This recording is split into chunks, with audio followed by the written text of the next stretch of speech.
Hi everyone, this is Julianne Victoria. Welcome to my channel. This is our Western astrology perspective on the full moon lunar eclipse that occurs on September 7th, 2025 at 11:08 a.m. and that's here on the Pacific coast of the US. So you can adjust for your time zone, but it'll be on the 7th for most people out there. So this is just me getting back to doing the astrology. I'm a little rusty doing astrology videos for the channel, and I'm just focusing for the most part on the moon. Because that's the highlight of this event, right? The full moon lunar eclipse. So we have the moon here conjoined the north node. Of course, the moon is opposite the sun because it's a full moon and it's an eclipse. So the nodes are here with the sun and the moon. In the sign of Pisces, of course, Saturn and Neptune have just turned retrograde. Saturn has already, by the full moon, returned into Pisces, and Neptune will be coming soon after. But they are not conjoined. They're far enough away in degrees, at least for me, where I would not consider them conjoined, and just returning to the Piscean energy. So really the focus, of course, on this full moon lunar eclipse is the energy of the moon. Now, eclipses bring closure, but they also bring new beginning energy, right? So the darkening of the moon is bringing a closure, completion to something, likely with an emotional component or deeply psychological component, especially with this deep in Pisces, the sign of the unconscious, that which is deep within. It's also a sign of isolation. So there may be a closure to, I want to say, an emotional isolation some of us may have been feeling or experiencing. And then with the new phase of the moon, as it relights after the darkening of the eclipse, an openness and awareness. And often I see like the full moon energy as like what's that called? A stage light or a beam of light pointing something out to us, highlighting something. But it's likely highlighting something deep within ourselves with this Piscean energy, which of course then can be reflected outward.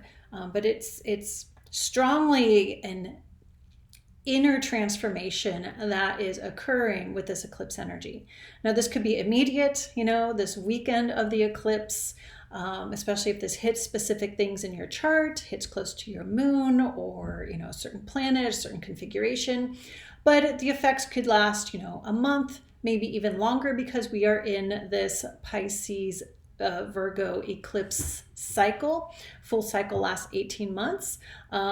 So it could last another 6 months to a year for some, depending on how strongly this hits you and where it hits in your own natal chart. But there's deep transformation going on here for those who are hit with this in their chart significantly.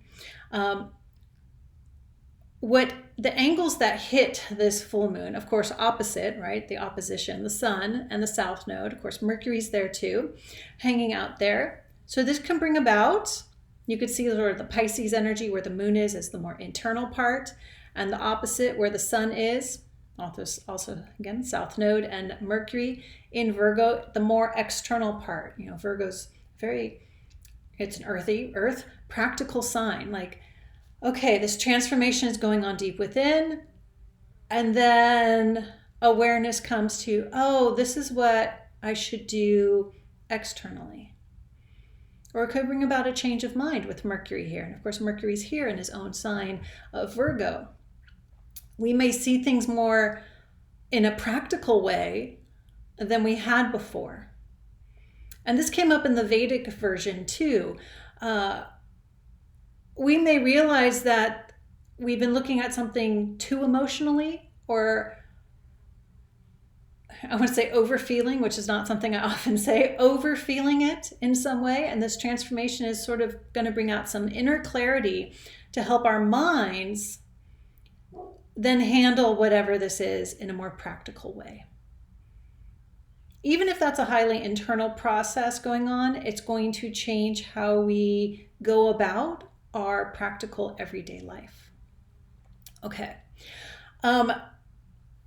The other major angle comes from Jupiter.